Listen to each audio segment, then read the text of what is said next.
Good morning and welcome to the show. Put together Keith Podker, Bruce Woodley, Judith Durham and Athol Guy. What have you got? 4 people hiding behind those. Here they are, the Seekers. Hiya, Keith. Bruce, lovely to see you. Good morning, Judith. Lovely to see you and my old friend Athol. How do you do, sir? Please sit. Springtime for you, sir. Have you seen the show yet? No, I've been trying very hard. Well, I tell you what, I'm doing my farewell tour of it. Just toward the end of the year. We'll be your backing group. Lovely. It's great to have you here. I've seen your show twice. Have you? I've been to the producers twice. And what did you think? You enjoyed it? I think it's the best musical I've ever seen. Isn't I that love great, it, and you're brilliant. Oh, thank you, You're Judith. brilliant. That's what I wanted from you. Okay, guys. Thanks, Now, we have no doubts. You chose the order here too, because I didn't write because you're old friends and the whole thing. I didn't want to show any favouritism. Now, Keith got the lead out. Bruce came second. Yes. Then Judith, then yourself. You have to guess, why did we come on in that order? Why? Why are you touching me? Because you wanted to be close to me, I'm sure. 45 years since we first worked together at Channel 9. That's right. With our group, The Escorts, which Keith and I had. Yeah. On your, was it the Coca-Cola show? Hi-Fi Club. Hi-Fi Club. Yeah, and he used to back me. And well, you did. That's the one and thing we used to sing with you too. Yes, I really respect about the Seekers. You've never deigned to record 1 Dozen Roses, because it is my song, isn't it? Yeah. Well, we treat it with great respect. We give it the silence. I did learn the chords though for it. I thought we were going to do it. I thought we were going to do it today, but you requested something else. I was bitterly disappointed. Oh well, next time maybe. Yes. And what about you, Mother? You've got your own album out. You noticed? Yes. Tell us all about it. Oh dear, oh dear. Okay. Yes. Keith will talk about this. What's the other 3 throw up? Another time. No, this is all by your lonesome. Yes, yes. I decided I'd take the plunge. 40 years after being in the business, I thought, well, that's my first solo CD. So anyway. All your own writing. Yes, or co-writes. That's right. Yeah. There must be something. I mean, the success that you've enjoyed as a band, as a group, is phenomenal. I don't normally go through the research on the Seekers because I don't need to. I'm a huge fan, known the guys for so long, but I just thought I'd check a few things out. And it is quite. I don't know whether everybody in Australia realises just the breakthrough that you made internationally. I mean, #1 hit in America, #1 hits in the UK, outsold the Beatles and Elvis. In their prime. Well, we were talking the other day, Judith and I, and we were saying huge publicity for the 40 years ago when the Beatles hit our shores here. And just as they hit our shores in Australia, we were just very quietly getting off the boat in London to go and do battle in the musical Olympics in the UK and the world against them and the Stones and all the others. And we won a few gold medals for our country. Well, you certainly did. Certainly did. Did you realise at that time, I asked Bruce this because he's a dead-set old mate of mine, that when you went across to England, I guess you were hoping to get work, but you couldn't have foretold what was going to happen. Not at all, not at all. In fact, as the story goes, we were set to come back on a Sitmar ship about 10 weeks later. That was the total view of that trip, 10 weeks, and of course we were there at least 2 years till we came back. You went over on the Fair Sky or Fair Star? Fair Sky was that, yes. And there was the Fair Sea, of course, wasn't there? Yeah, yes, because that also was the venue for the very first Logies telecast. It was done at Station Pier, and I think you were leaving within days, weren't you? That's right. Because I remember you were on board, and we talked to... They were great friends of ours. We wouldn't have been doing the Logies on that time, I mean, unless it came after our fame, because we weren't Logie contenders before we left. You see, nobody really knew who we were. We did a show on one of the ships. And one of the Logie nights. Yeah. Well, but it would have been after we'd done something special, yeah. But I think maybe that was the reason, because we did it... What year did you go over? 64.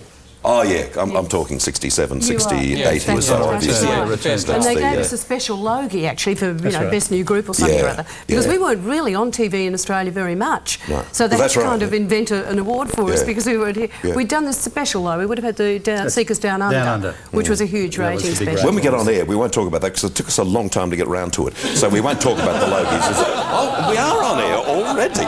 Judith, to you, I mean, it might be new to Keith that he's doing his own solo album, but of course you've done a couple of your own. Yeah. Is that a respite from the Seekers, or is the Seekers a respite from performing individually? My head spins, Bert. It's really, really hard to know what to do. Yeah. It's very difficult. Show it. It's hard. It's very, very difficult to do, but it seems such a sad thing when the four of us can still perform together to not take the opportunity while we can all still get out there. So that's why this tour is happening. Yeah. It's against all reason when you think about it, you know, and especially when I was doing my tour in England last year, which was great because my 60th birthday and it was such a big celebration. Hopefully I'll have a DVD from that at some point. But it's just very, very special, the four of us getting together, the fact we are the original members. We think we're the only band, perhaps apart from Peter, Paul and Mary, who are all the originals from the 60s. Yeah, that's right. It's incredible. I mean, and so we sort of treasure those moments. So it's lovely to have something to celebrate. I mean, because they are genuine celebrations. Maybe in a sense it's a little self-indulgent, but I mean, you know, 40 years ago since we set sail on with the Sitmar line, special moments, and you know, they're just great memories for us. Unfortunately, enough people out there who come along and sing louder than we do in our shows. Which but how can it be self-indulgent when, I mean, we all, including myself, we all do gags about, you know, the final tour and the whole deal. But the bottom line is they're all sellouts, and people want to hear you and people want to see you. So, and I know that on at least 2 occasions you've told me off air and then on air that it was going to be the last time because you're going to, genuine. But then if the interest is there, you've got to grab it. The fans are there, Bert, no doubt about it. The fans are there. The fans are there, but you see, even with Keith having his new album, it is hard to do all. It's really hard. That's the difficulty. You know, it looks easy on stage, but it's quite difficult to give full attention to whatever is required. Sure. We were a bit self-indulgent, by the way, with our Ultimate Collection album, I should mention. Because we were given a chance to choose the tracks for the very first time on any compilation we've ever done. We had a chance to choose the tracks that we felt best represented the group as we were through our entire recording history. So some of the tracks go right back. In fact, one of my favourites from the concerts is going to be Bruce taking the lead on Dee's Bones Gonna Rise Again, which is from 1960, sort of 62 or something. One of his favourite songs. I'm sorry, Keith, I beg your pardon. Yeah, there's... So both are available right now. And the lovely thing is for the some of the footage you were showing then is from the DVD, which is also on now as a special tour pack. It's great. That's another reason for us to actually go out, because when you're supported so much by your recording company and finally you're given the chance to select the tracks, which never happened in the past. They always put out, you know, compilations of anything. But the fact that they've put the promotion behind, I mean, it's another reason where we say we have an obligation as professionals to go out and support the product. I mean, it's our product and we're very proud of it. Well, I've noticed where you're playing, and they're all huge venues with a lot of artists and groups and things. I'd worry for them, but not on this occasion, because you've proven in the past that you've got a great track record.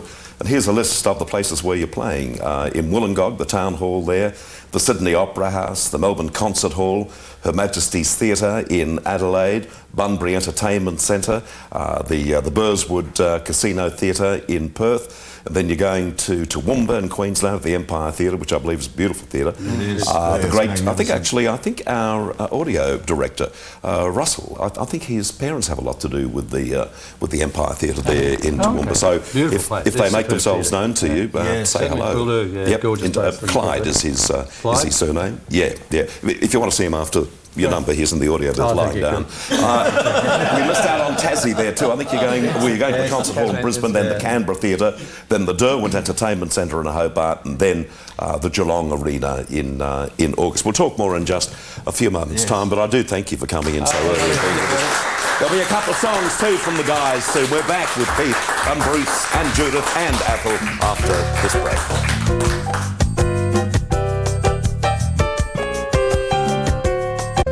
You tell that story out here, because that's rather nice. We're with the Seekers this morning, Keith, Bruce, Judith and Athol. Just tell the story about going on the Sitmar line. Well, we nearly didn't go because I had to go to a meeting with the managing director of Sitmar just before we sailed, and he said, "Oh, it's lovely to have you coming on the boat to England, then back here, and then to the tour for the Olympic Games." He said, "In the morning you play your folk music at morning tea." I said, "Oh yes, I play our folk music, love your folk music."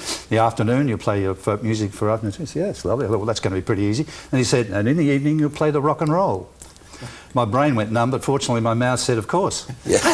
So what did you do? I had to come back and we played rock and roll. What did you play? I had to come back and tell my colleagues here that we had to gear up to be a rock and roll. So what did you do? What sort of stuff? Shadows, I think you said. Shadows, yeah. We did Patchy and Baby Elephant Walk Down Around. A couple of Beatles tunes. Judith on piano, Bruce on drums. Well, of course, with the Beatles being so popular at that stage, we were doing covers of their work. Yeah.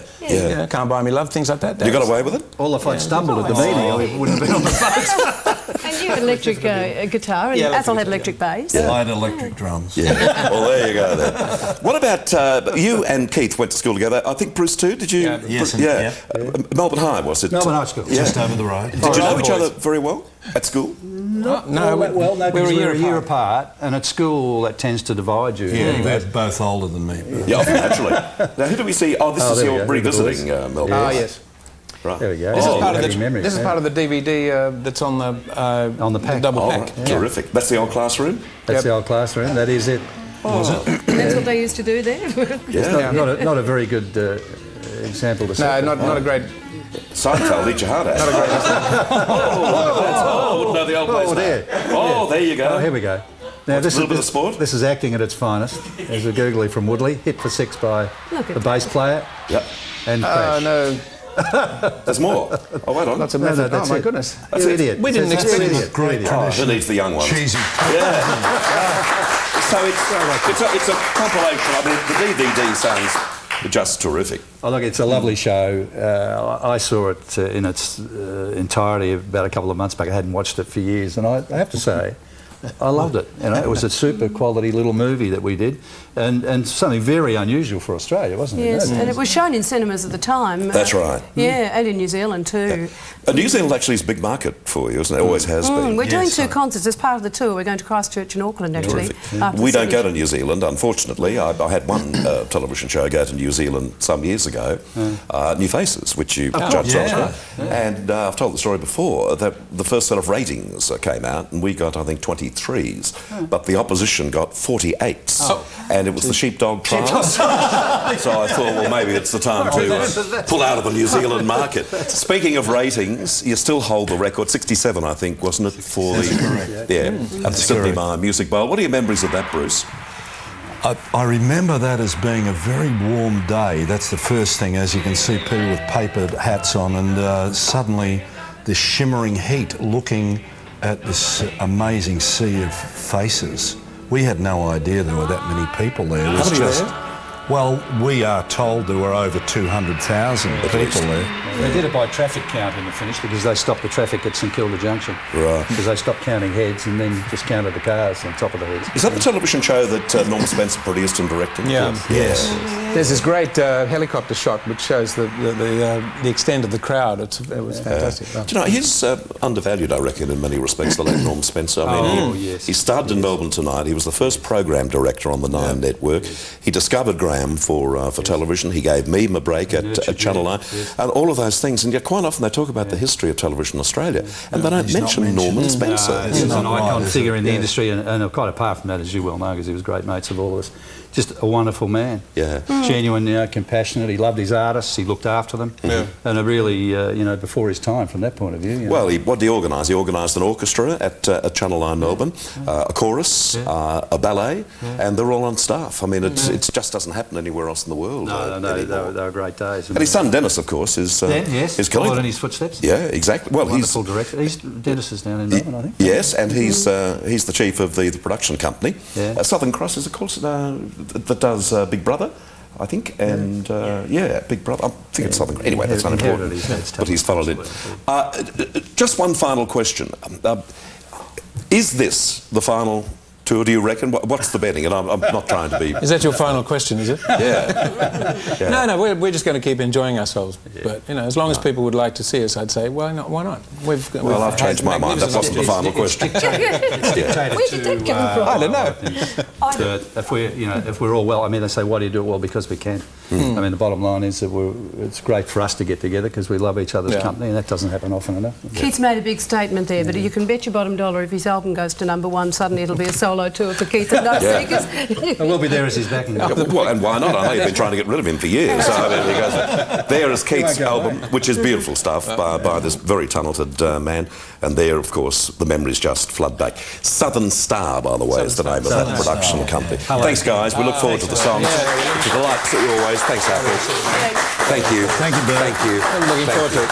Four great people, Keith, Bruce, Judith and Athol, known throughout the world as the Seekers.